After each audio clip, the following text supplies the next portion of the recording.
마이크, 마이크 목사님 때문에. 화면에 보이셔요, 지금? 이거 안 하세요? 네, 알겠습니다. 목사님 화면에 얼굴 보이시나요, 이 집사님? 예, 보여요. 아, 네네네. 그 마이크가 꺼져 있습니다. 네, 다시 예배 시작해. 전에, 네네, 제가 대표 기도 먼저 올리겠습니다. 목사님, 저 준비가 아직 안 되셔서. 예, 예. 네네.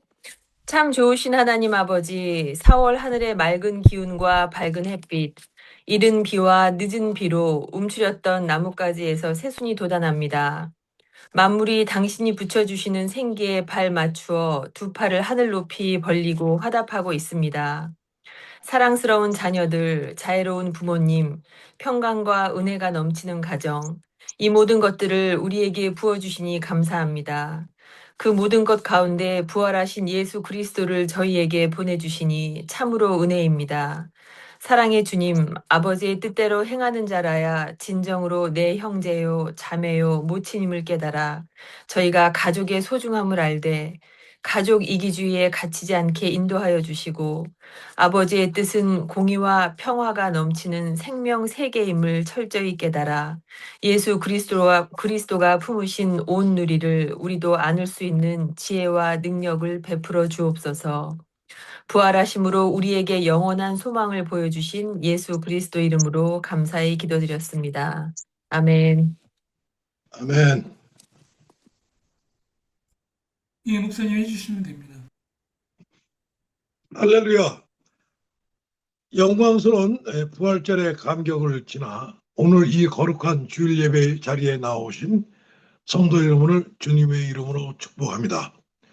우리는 지난 사순절 기간 동안 예수님의 산상수훈의 말씀을 통해 우리의 내면을 낱낱이 비추시는 하나님의 거룩한 빛 앞에 섰었습니다. 구제와 기도, 금식을 할 때 사람의 극장을 떠나 하나님의 은밀한 골방으로 들어가라는 주님의 엄중한 경고를 마음에 새겼습니다. 그리고 오늘 마침내 우리는 그 은밀한 골방에서 하나님을 향해 입술을 열어 부르게 된 가장 위대하고 완벽한 기도의 첫 문장, 주기도문의 문고리를 잡게 되었습니다. 여러분, 우리 주님은 6장 1절부터 8절까지 바리새인들의 외식적인 기도를 무섭게 책망하셨습니다. 왜 그토록 길게 경고하셨을까요? 아무리 기도의 내용이 화려해도 그 기도를 들으시는 이가 대상이 누구인지를 정확히 알지 못한다면 그 기도는 허공을 치는 주문이나 사람에게 보이기 위한 종교적 연극에 불과하기 때문입니다. 그래서 주님은 기도의 기술을 가르치기 전에 우리가 누구에게 기도하고 있는지를 가르쳐 주십니다. 네.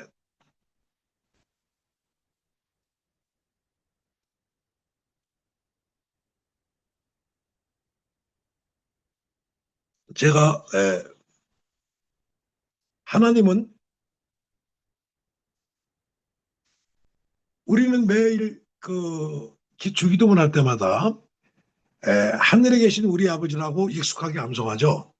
그런데 2000년 당시 유대 땅에서 예수님이 이 말씀을 처음 선포하셨을 때 이 호칭은 당시 유대인들의 심장을 먹게 할 만큼 엄청난 충격이자 벼락 같은 신학적인 혁명이었습니다. 당시 유대인들에게 하나님은 모세 이래 감히 범접할 수 없는 무섭고 초월적인 분이었습니다. 그들은 성경을 읽다가 하나님 이름인 야훼라는 말이 나오면은 감히 그 이름을 부르지도 못하고 아도나이, 우리 한국말로 보면 주님입니다. 주님. 왜? 아도나이로만 바꿔버렸어요. 절대 지금도 마찬가지입니다. 지금도 유대교인들은 아도나이라고 불러요. 하나님 이름을 감히 부르지 못합니다. 그래서 하나님은 죄인을 벌하시는 재판관이요 두려움의 대상이었습니다. 그러나 예수님께서 오셔서 그런 무서운 심판관을 향해 아빠, 우리가 아빠인데 이렇게 희한한 게 그 당시 예수님이 쓰던 아람어가 아빠가 아바예요, 아바. 그 우리 희한하죠. 우리나라의 아빠하고 예수님 당시에 그 아빠라고 부른 아바가 아람어입니다. 아바라고 ABBA예요.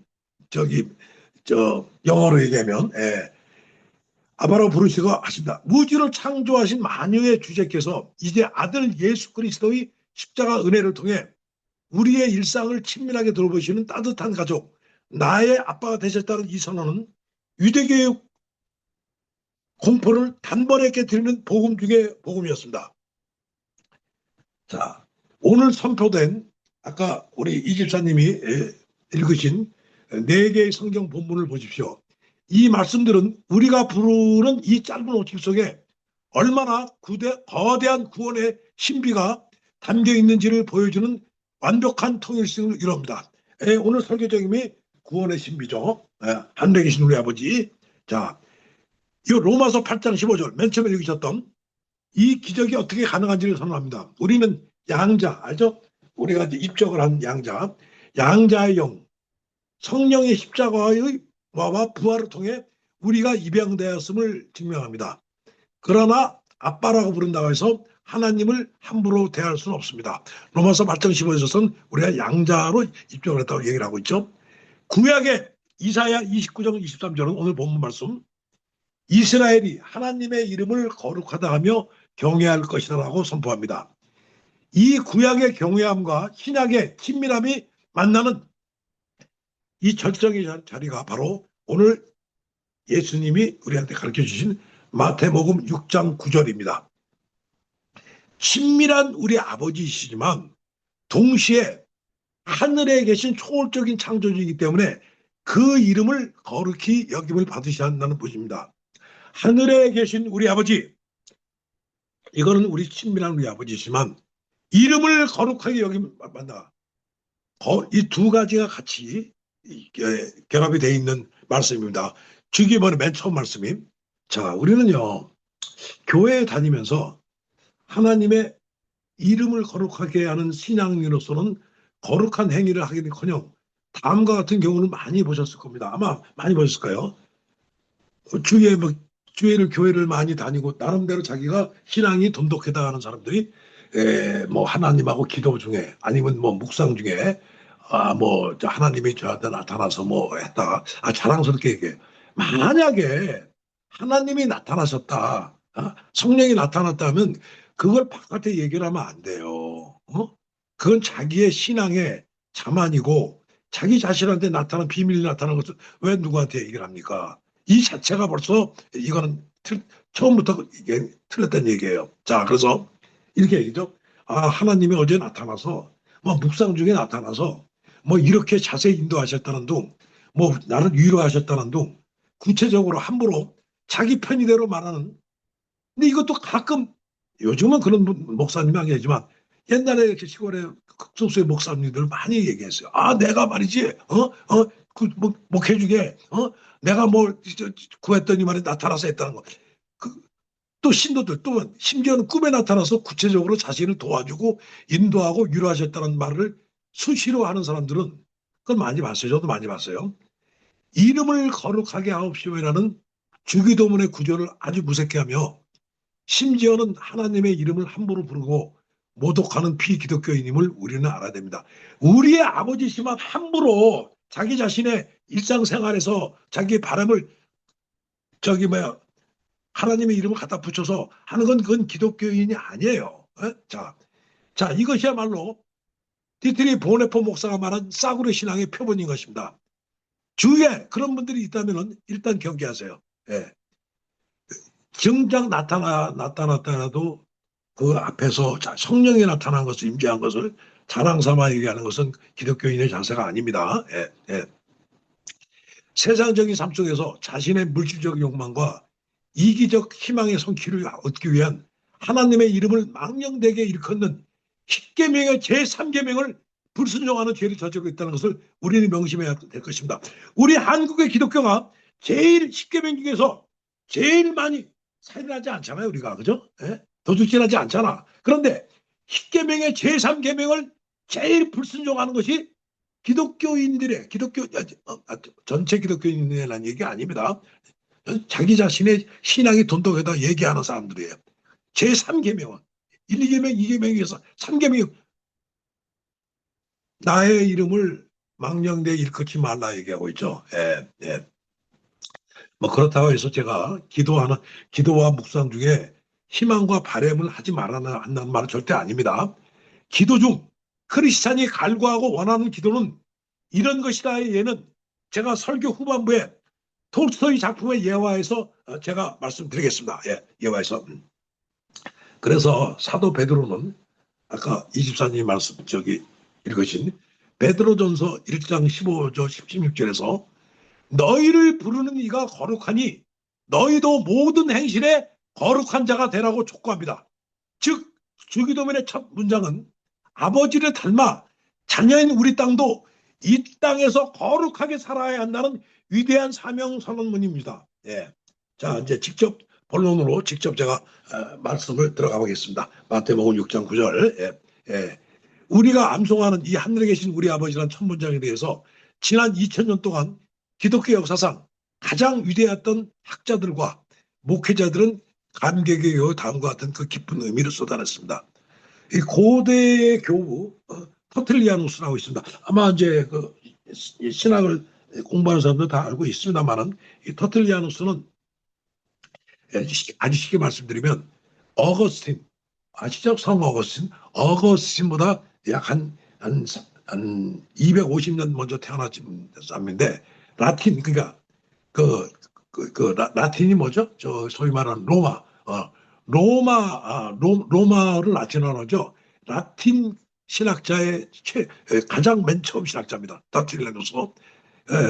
그 사람은 이제 법학자였죠. 법학자에다가 나중에 이제 우리 기독교로 개종을 해서 소위 말하는 지금의 그 소위 로마 카톨릭 신학의 맨 처음을 그 어떤 그 바탕을 마련한 위대한 교보입니다. 그 정도만 제가 설명드리겠습니다. 그 터틀리아누스는 그는 아버지라는 이름 안에 아들이신 그리스도와 어머니인 교회가 전제되어 있다고 말했습니다. 우리가 감히 조물주를 아버지라고 부를 수 있는 유일한 근거는요. 오직 참 아들이신 예수 그리스도와의 연합 덕분입니다. 십자가가 없었다면 우리는 영원한 고아이자 심판받을 죄인에 불과했습니다. 이 말은 바로 뭐냐? 예수께서 하나님 아버지라고 불렀어요. 아버지, 우리 아버지, 하늘에 계신 우리 아버지. 맨 처음 얘기했습니다.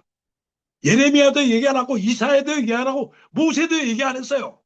예수님이 맨 처음에 얘기한 겁니다. 그래서 우리가 이 터틀리아누스는 우리가 참 아들이신 예수 그리스도를 믿었던 덕분이라고 얘기하고 있습니다. 예. 자, 또 중세 아시죠? 토마스 아퀴나스. 지금 가톨릭 신학의 대부죠. 가톨릭 신학의 토마스 아퀴나스는 신뢰와 경외의 균형을 가르쳤습니다. 무슨 말씀이냐? 하늘에 계신 우리 아버지와 이름을 거룩하게 하옵시되 양쪽이 신뢰와 경외라고 가르칩니다. 예. 즉 그는 하늘에 계신 아버지라는 단어에서 신뢰와 경외라는 상반된 감정을 동시에 발견한다고 했습니다. 아버지는 우리와 가장 가까운 친밀함이지만 하늘에 계신 분이라는 것은 그분이 세상의 육신적인 아버지와는 달리 결코 무능하거나 실패하지 않는 전능하신 초월자라는 뜻입니다. 우리의 아버지는 맞는데 우리 육신의 아버지는 아니죠. 세상의 육신의 아버지는 아니라는 얘기입니다. 하늘 전능하신 초월자라는 뜻입니다. 그러니까 인간적인 친밀함에 취해서 하나님을 가볍게 여기는 걸 경계하고 아까 말씀드렸죠. 막 함부로 하나님을 막 끌어다 쓰고 경계하고 엄정하신 창조주가 우리를 안아주셨다는 은혜의 격차를 깨닫게 합니다. 그래서 참 우리를 사랑으로 감싸시는 아버님이시지만 함부로 가볍게 끌어다 쓰는 것을 경계하라고 토마스 아퀴나스는 얘기하고 있습니다. 근데 우리 개신교의 아버지죠. 개신교를 창시한 마틴 루터는 이 규절을 복음적인 자유와 평안을 노래했습니다. 무슨 말씀이냐면은 율법의 두려움에 갇혀있던 루터는 수도사였죠. 나중에 수도원들 박차가 나오잖아요. 왜 그러냐? 너무 하나님이 너무 무섭고 맨날 아침부터 저녁까지 내가 무슨 잘못을 했는가 뭔가 거기에서 그냥 전쟁 근거했던 거예요. 이것을 깨달은 게 마틴 루터였습니다. 네. 자, 마틴 루터는 이 호칭을 가장 다정한 이름으로 불렀습니다. 어린 아이가 육신의 아버지에게 대하듯이 어떤 두려움이나 거리낌 없이 언제든지 달려가 매달릴 수 있게 하는 이름이다. 그렇습니다. 아버지는 자녀가 흙투성이가 되어 돌아쳐도 내치지 않았습니다. 이 호칭은 우리의 모든 영적 두려움을 몰아내는 평안의 선보입니다. 그렇다고 해서 아까 말씀드렸지만 함부로 끌어다 쓰고 자기 친구처럼 자기의 모든 것을 다 해결해 주는 무슨 무슨 컴퓨터처럼 말이지 이러진 말란 얘기예요. 예. 그다음에 우리 현대 신학자 제가 말씀드렸죠. 칼 바르트는 이 주거를 하나님의 아버지 되시는 것은 인간의 부성애 우리 인간의 아버지죠. 아버지의 부성애를 하늘에 투영한 것이 아니란 얘기예요. 오히려 하나님이 먼저 참된 아버지로 계시기에 비로소 이 땅에 인간의 아버지라는 개념이 존재할 수 있는 것이다. 그래서 아주 쉽게 말씀드리면 우리가 땅에서 경험한 아버지의 사랑이 때론 불완전하고 상처를 주는 사랑으로 하나님을 짐작하는 것이 아니라 무한하고 완전한 그분의 사랑이 진짜 아버지의 원형이라는 위대한 통찰입니다.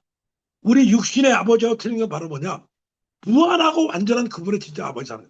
우리 아버지의 사랑은 불완전할 수가 있죠. 우리 육신 아버지의 사랑은. 그렇지만 우리 하늘에 계신 우리 아버지라는 것은 무한하고 완전한 사랑이라 이거야. 예. 육신의 사랑 아버지하고는 틀린 개념을 우리 현대 20세기 최고 신학자 칼 바르트 목사는 얘기를 하고 있습니다. 자, 그런데 자 우리가 매번 설교할 때마다만은 이제는 하늘에 계신 외할아버지 이름을 거룩하게 실었다가 옥스퍼드 원어 헬라어를 통해서 깊이 분석해 보겠습니다. 예수님은 여기서 나의 아버지가 아니죠. 우리 아버지라고 부르던 가르침에 주목하게 됩니다. 우리 주기도문에는 우리라는 단어가 어마어마하게 많이 나오죠. 자기 개인의 나라는 하나도 안 나옵니다. 우리가 나오는데 맨 처음에 이게 나옵니다. 우리 아버지입니다. 자, 이거 굉장히 중요합니다. 예. 현대 크리스찬들, 저를 포함해서 가장 큰 질병 중에 하나는 신앙을 너무 철저하게 개인주의적으로 소비한다는 거예요. 개인주의적, 모든 게 다 개인주의적이야. 우리는 기도할 때 무의식적으로 나의 하나님, 내 자녀, 내 사업, 내 건강만을 구합니다. 주님은 분명, 물론 틀린 말은 아니에요. 주님은 분명히 나의 아버지시지만 동시에 주님 안에서 거듭난 우리 옆자리의 성도들 또한 심지어 나와 성격이 맞지 않는 그 사람들의 아버지기도 하십니다. 예? 그래서 예수님은 우리한테 하늘에 계신 우리 아버지를 한 겁니다. 나의 아버지를 하지 말라. 우리 아버지랑 같이 불러라는 얘기야. 자, 기독교 신앙의 본질은 제가 오늘 굉장히 중요한 말씀을 드리겠습니다. 기독교 신앙의 본질이에요. 나와 십자가를 통해서 하나님과 나의 수직적인 회복됨과 동시에 그죠? 내가 골방에 들어가서 기도할 때 하나님 앞에서 나 혼자서 앞에서 단독자이란 말이에요. 그래서 나의 갈급한 영혼, 갈급한 성령의 그 가난한 심령이 가난한 저에게 내가 내려놓은 나의 자신을 다 내려놓고 나의 욕망을 내려놓고 아무것도 없는 빈 공간에서 내가 하나님의 성령이 부족하나이다. 성령이 들어오셔서 해가지고 하나님과의 나와의 골방에서의 그 나와 하나님과의 그 신앙의 수직적인 관계가 이루어졌죠. 거기를 끝나는 게 아니에요. 예? 자, 그 회복과 동시에 나와 이웃의 수평적인 관계가 되는 거예요. 그래서 십자가가 됩니다. 하나님과 나와의 수직적인 신앙의 관계, 이 관계에서 나만의 신앙에서 골방이 들어서 나만 한 게 아니라 이것이 그대로 나의 이웃으로 가야 된다는 얘기예요. 그래서 우리가 뭡니까? 예수님은 그랬잖아요. 땅 끝까지 전도하라고 그랬잖아요. 복음을. 너만 알아듣지 말고 끝까지 전도하라. 옆으로 가라잖아. 위로 간 걸 옆으로 가라는 옆으로. 예? 그래서 그게 십자가입니다. 자, 따라서 우리 아버지라고 부르는 순간 나 홀로 믿는 개인주의적인 신앙은 산산조각이 납니다. 나는 결코 홀로일 수가 없으며 영적 공동체 안에서 한 피를 나눈 형제 자매라는 위대한 정체를 확인하게 됩니다. 어떤 분들이 그런 분이 있어요. 참 그 개인적인 신앙은 깊어요. 그런데 성도들하고 교회에서 만나서 접촉도 안 하고 홀로 성경만 꼼꼼히 믿고 그거는 기독교인의 자세가 아닙니다. 나만 믿는 자세. 성황당 종교입니다. 성황당은 뭐예요? 비나이다. 나만 믿지. 누구 안 빌어주잖아. 내 아들만 빌어주고 내 손자만 빌어주지 옆에 안 돌아주잖아요. 기독교는 그런 종교가 아닙니다. 그런 신앙이 아니에요. 이걸 받아들이고 이것이 예수님 저기 신명기에서 뭐라고 했습니까? 네가 나를 사랑하듯이 네 이웃을 몸과 마음을 정성을 네 몸과 같이 사랑하라고 그러잖아요. 네 이웃을 네 몸과 같이 사랑하는 게 바로 나를 사랑하는 것 안다. 구약과 신약에 다 나온 얘기입니다. 기본 중의 기본입니다. 그래서 예수님도 여기 우리 주기도문에 우리라고 얘기를 하고 합니다. 그래서 우리 아버지라 부르는 순간에 우리가 매일 주기도문에 나 홀로 믿는 개인적인 신앙은 산전조각이 납니다. 그래서 우리가 신앙이 깊은 신실하신 분들은 항시 조용하지만은 내가 신앙이 항시 모자라다 하면서 항시 옆에 사람들을 도와주고 긍휼한 마음을 가지고 있고 그런 정신을 가지고 있습니다. 옛날 우리 할아버지 할머니들이 시골의 할머니들 그랬어요.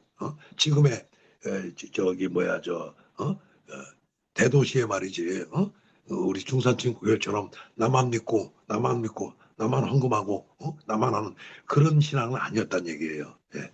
그래서 자 이것은 엄청난 축복이자 책임입니다. 왜? 만약 나와 싸우고 등 돌린 형제가 있는데 각자가 예배당에 앉아 나의 하나님이라 기도한다면 자 각자 그래요? 그것은 천국이 아니라 지옥의 문을 여는 기도가 될 것입니다. 저는 분명합니다. 하늘에 계신 우리 아버지라는 선포는 바벨탑 사건 이후 흩어지고 미워하고 분열됐던 모든 인류가 예수 그리스도의 십자가 안에서 다시 하나로 묶어졌다는 이 세상 가장 위대한 평화의 선언이자 하나님 나라의 핵심입니다. 자, 사랑하는 성도 여러분, 우리는 앞서 만유의 주제이신 하나님을 친밀한 우리 아버지라고 부를 수 있는 놀라운 양자된 특권을 로마서 8장 15절에서 살펴보았습니다. 이제 주님은 우리의 입술의 첫 번째 간구로 이것을 요구하십니다. 이름이 거룩히 여김을 받으시옵소며 이 짧은 문장의 깊은 의미를 옥스퍼드 영어 사전에서 헬라어 분석을 통해서 들여다보겠습니다. 여기서 이름, 헬라어로 오노마라는 뜻은 이름은 단순히 누군가를 부르는 호칭이나 명찰이 아닙니다.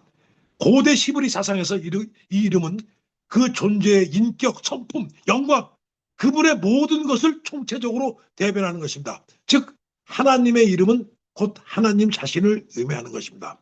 그래서 옛날 로마인들이 자기하고 아무리 피를 섞이지 않는 사람도 유언장을 적시할 때 재산보다도 더 중요한 게 뭐냐면 그 이름을 물려주는 거예요.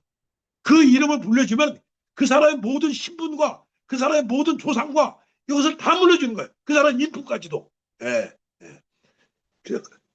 그 다음에 또 거룩히 여김을 받으시오. 헬라말로 하기야 스테토라는 단어입니다. 이 동사는 거룩하다, 구별하다는 뜻의 하기야조의 수동태 병렬법입니다. 자, 여기서 심각한 영적 질문에 부탁합니다. 아니 하나님은 원래 100% 완벽하게 거룩하신 분인데 왜 우리가 새삼스럽게 그분의 이름을 거룩하게 해달라고 기도해야 됩니까? 우리가 기도하면 하나님이 더 거룩해지시기라도 한단 말입니까? 잘못 해석한 겁니다. 정확히 보세요. 결코 그렇지 않습니다. 태양이 눈부시게 빛나지만 짙은 먹구름이 끼면 우리가 그 빛을 볼 수 없는 것처럼 하나님의 이름은 영원히 맞습니다. 왜 이름을 거룩하게 기도했냐? 인간의 죄악과 반역이라는 먹구름이 이 세상에서 하나님의 영광을 가리고 짓밟고 있다는 것입니다.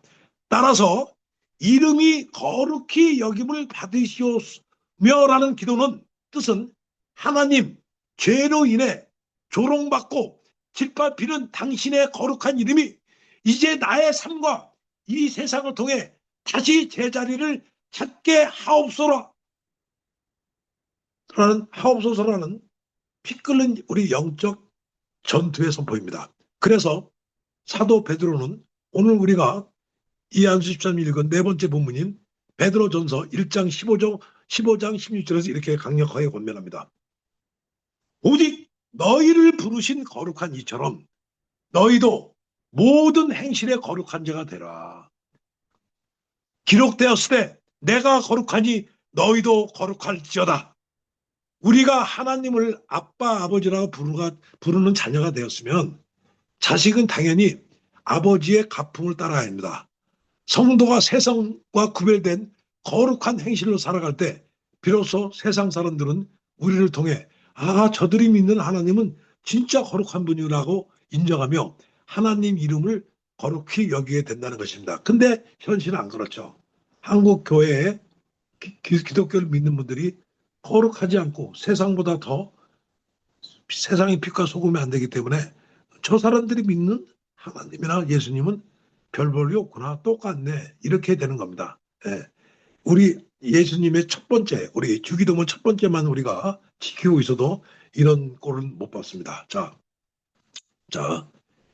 2000년 기독교에서 위대한 역사 거장, 저희가 좋아하는 우리 가톨릭이나 개신교 할 것 없이 최고의 교부를 고치죠. 아우구스티누스는 이 귀절에서 우리 안에 거룩한 사람을 강조했습니다. 1500년 전에 아우구스티누스는 무슨 말씀했냐? 이 기절은 하나님의 이름은 이미 그 자체로 완벽하게, 지금 아까 바로 전에 제가 말씀드렸죠. 완벽하게 거룩하시게 더 거룩해지실 필요가 없다.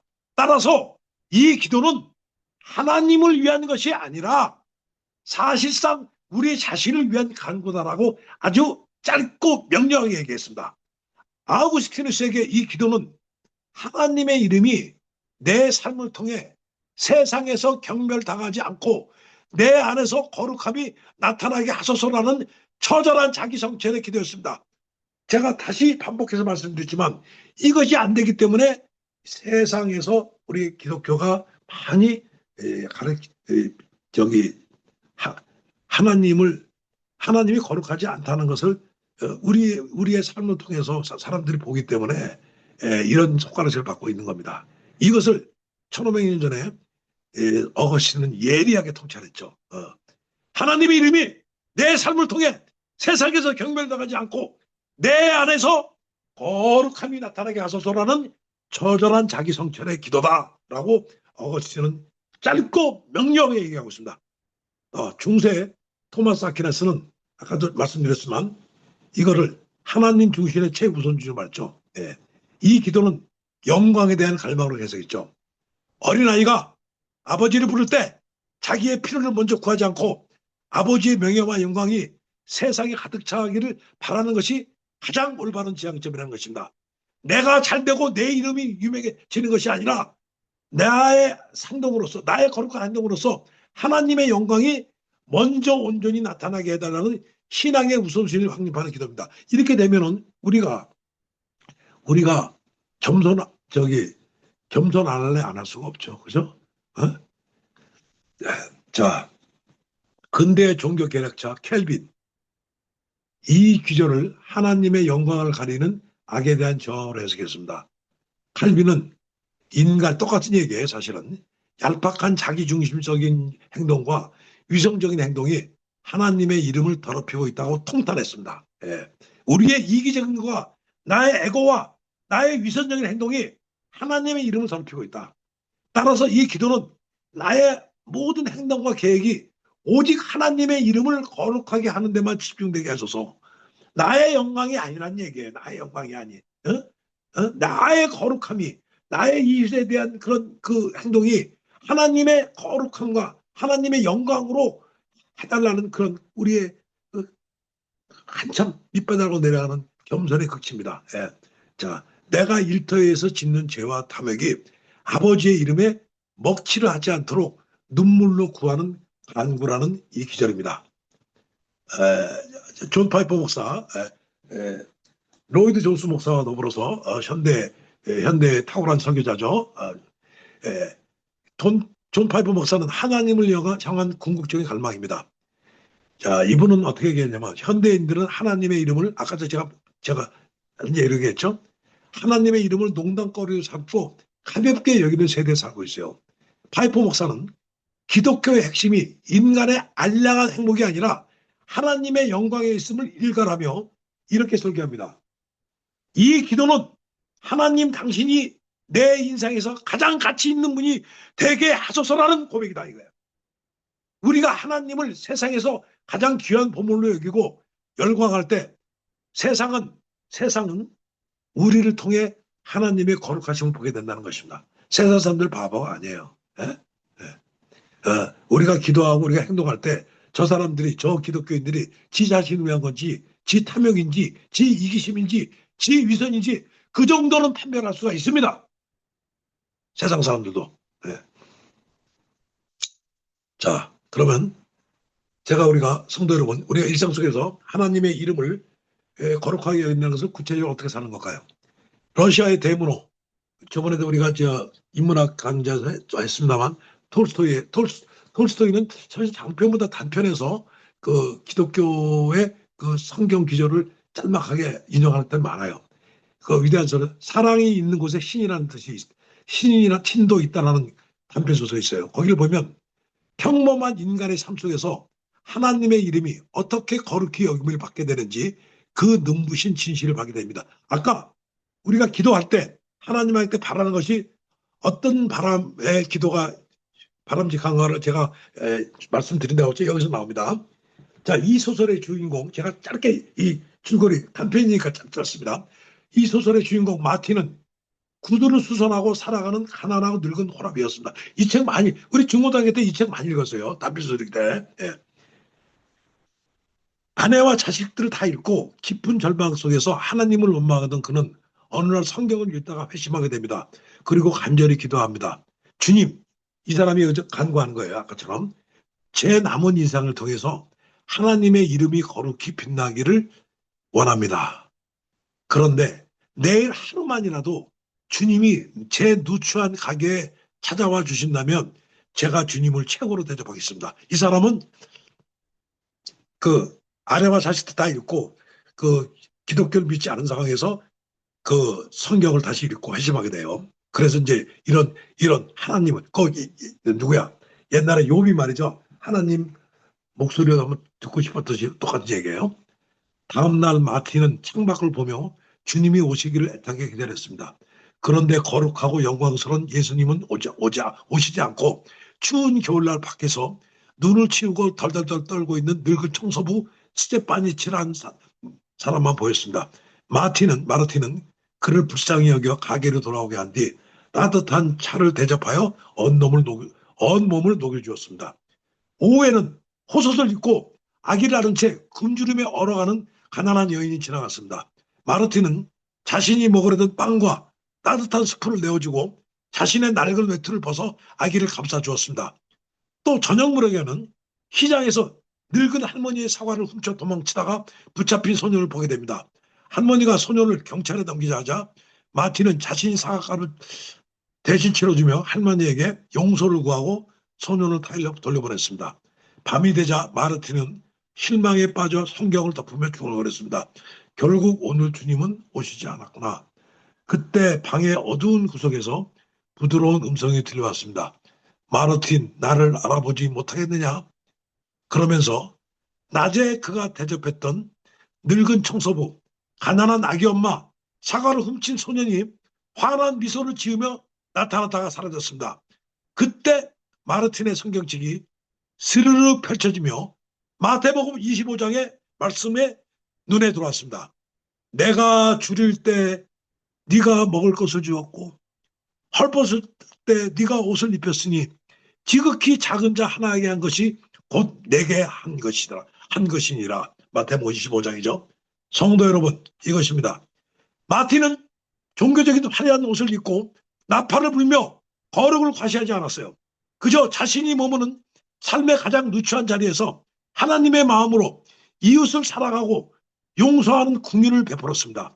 바로 그 순간 그 허름한 구두 수성공의 지하방에서 하나님 아버지의 이름이 가장 찬란하고 거룩하게 여김을 받았던 것으로 톨스토이는 단편에서 얘기를 하고 있습니다. 제가 아까 말씀드렸죠. 기도할 때 우리가 누구죠? 이 마르틴도 기도해서 간구를 했죠. 간구가 뭡니까? 돈 달라는 겁니까? 나 장사 잘 되려는 겁니까? 아니잖아. 예? 하나님 잠깐만 나타나 주십시오. 욥이 한 것처럼 하나님의 음성을 듣게 해주십시오. 어? 근데 우리 그게 아니잖아요. 내가 뭘 살려고 그러는데 뭐 모자란데 하나님이 기도했더니 간구해도 그런 사람들 보면요 다 물질적인 거예요. 예? 예수님의 기적의 90%는 물질적인 거 아닙니다. 예?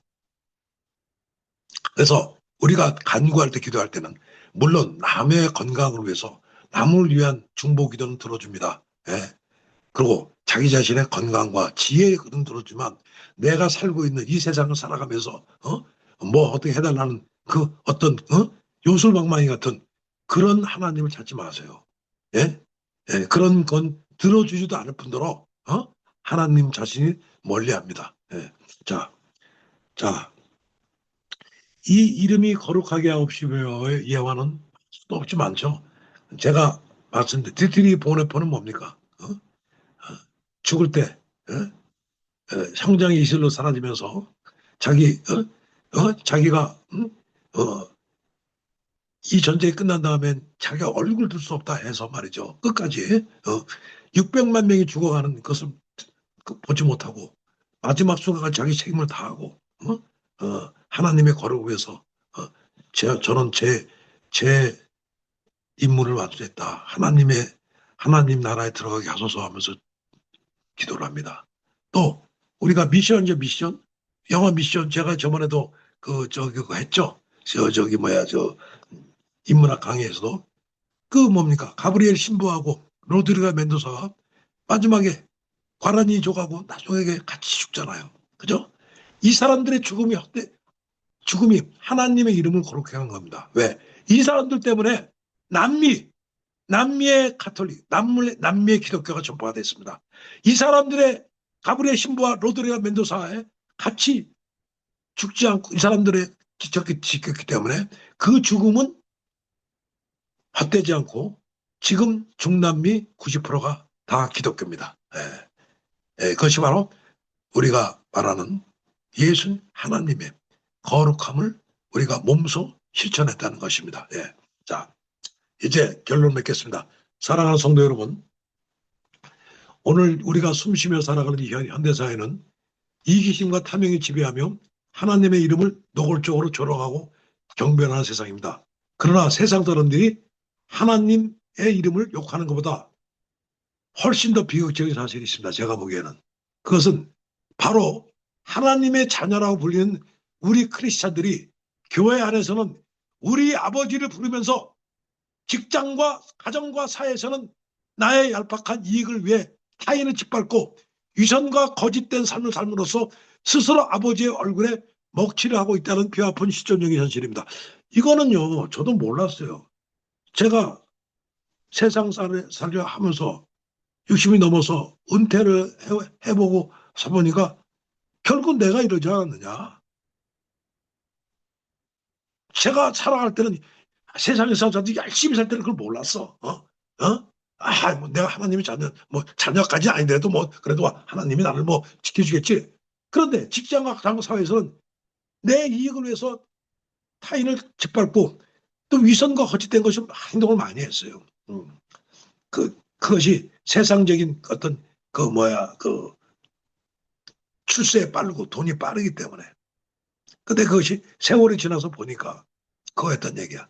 그때 제가 한 가지 아쉬운 거는 그때 제가 해결하는 것보다는 성찰했어야 되는 거예요. 기도가 없었기 때문에. 기도는 날마다 하잖아요. 그죠? 우리가 매일 하는 거죠. 이것이 없었습니다. 그래서 제가 뼈 아프게 거기에 대해서 제가 회개합니다. 정말 여기 있으면서.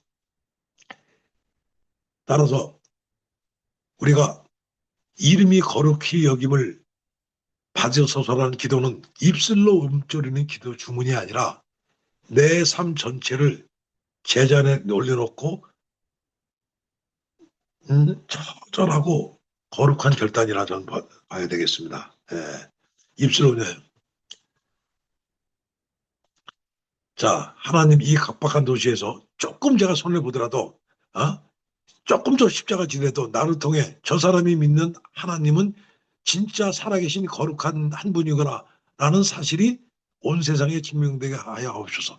저는요 다른 사람들이 다 제가 신학과도 나왔고 경영학도 했습니다만 저 사람이 기독교인이라는 걸 알고 있었죠. 그렇지만 내가 증권회사 지점장할 때 내가 예를 들어서 어디 기업체 사장을 할 때 내가 저 사람이 믿는 하나님, 저 사람을 보고 내가 저 사람이 믿는 하나님을 믿어야 되겠다라고 다른 사람들이 생각했을까? 아닙니다. 저는 아니라고 봐요. 왜? 그렇게 행동을 안 했기 때문에 제가.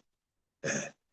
그래서 우리는 이기주의자는 내 마음이 보좌에 내려와 이렇게 아버지의 영광을 구하며 살아갈 때 영적 도약을 한다고 보죠. 예. 아버지의 이름이 거룩히 여기는 바로 그곳에 당연히 당신의 나라, 하나님의 나라가 임하게 되는 겁니다. 저는 그래요. 이 세상에서 하나님 나라가 임하게 하옵소서 그러잖아요. 그게 바로 그겁니다. 예. 내가 하나님의 영광을 위해서 살아갈 때 하나님, 저 사람이 참 저 사람이 믿는 하나님이 거룩하구나 할 때 그게 내 일터라든가 내가 있는 그 장소에서 하나님의 나라가 임하게 된다고 저는 믿고 있습니다. 멀리 있는 것이 아니라.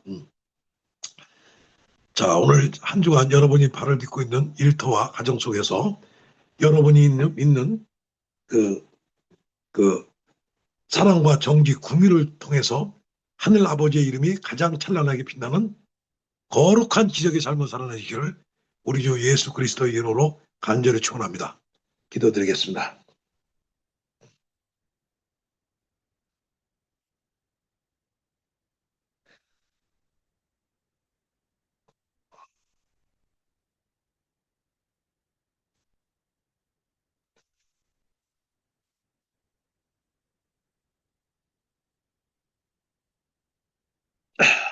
우리의 찬양과 영광을 영원히 홀로 받으시게 합당하신 하늘님 아버지, 오늘 마태복음의 말씀을 통하여 우리가 그동안 아무런 생각 없이 습관처럼 내뱉었던 이름이 거룩히 여김을 받으시오라는 기도의 무게가 얼마나 거룩하고 두려운 것인지를 깨닫게 하시니 감사합니다. 아버지, 우리는 하나님의 이름을 부르면서도 내 이름이 더 높아지기를 원했고 아버지의 영광보다는 나의 얄팍한 성공을 먼저 구했던 영적인 이기주의자들이었습니다. 세상 사람들은 우리 크리스찬들의 이기적인 행실과 위선을 보며 하나님의 이름을 값싸게 여기고 조롱하고 있었습니다. 아버지의 영광을 가렸던 우리의 모든 죄악을 십자가의 보혈로 용서하여 주시옵소서. 하나님, 이 시간 우리의 굳은 마음을 새롭게 비춰주셔서 아우구스티누스와 칼빈의 고백처럼 우리의 말과 행동, 가정에서의 역할과 직장에서의 모든 경제적 활동이 오직 하나님의 이름을 거룩하게 하는 통로가 되게 하옵소서. 저 소설 속의 마르틴처럼 화려한 종교적 수사가 아니라 내 곁에 있는 소외되고 아픈 이웃들에게 예수 그리스도의 손과 발이 되어주는 참된 사랑을 실천하게 하옵소서. 그리하여 우리의 숨쉬는 모든 순간이 하나님 아버지의 이름을 찬양하는 살아있는 송영이 되게 하여 주시옵소서. 우리의 기도의 이유와 목적이 되시는 우리 주 예수 그리스도의 이름으로 간절히 기도합니다. 아멘.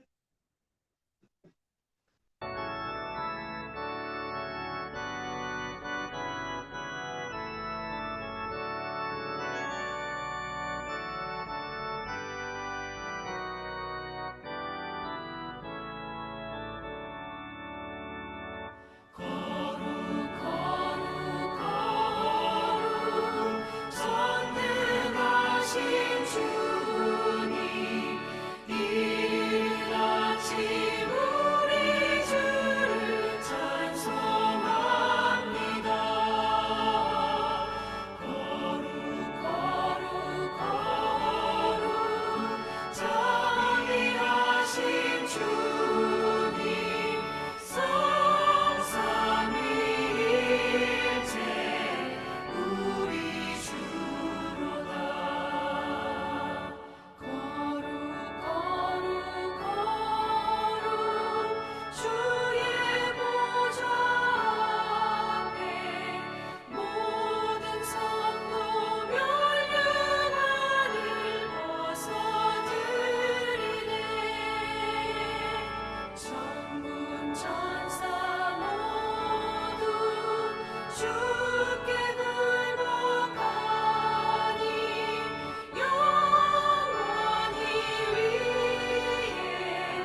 거룩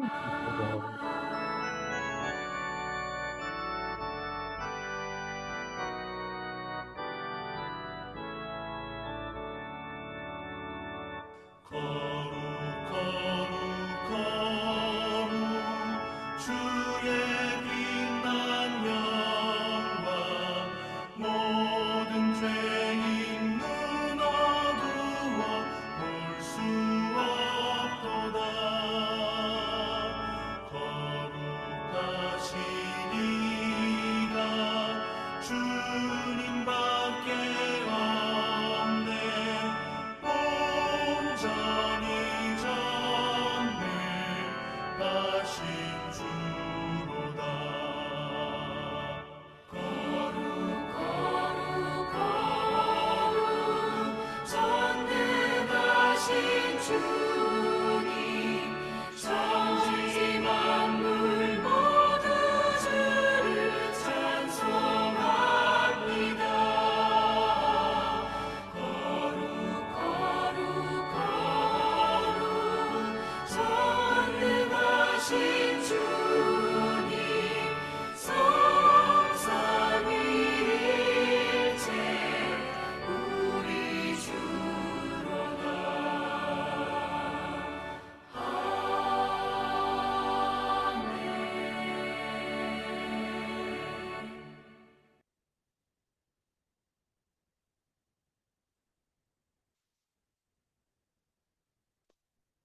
축도 올리겠습니다.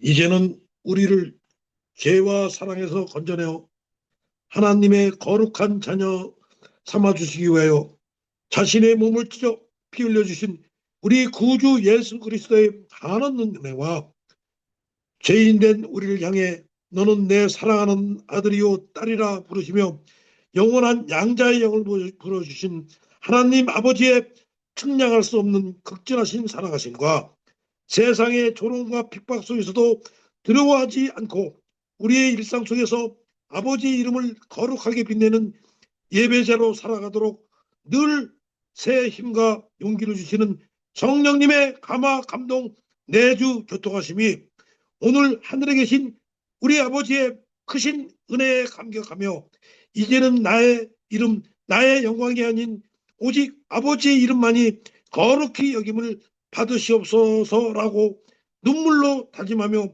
세상 한복판으로 나아가는 이 자리에 고개 숙인 모든 주님의 거룩한 자녀들의 머리 위에 그들의 가정과 땀 흘리는 직장과 이 나라 민족 위에 지금부터 영원토록 함께 있을지어다. 아멘.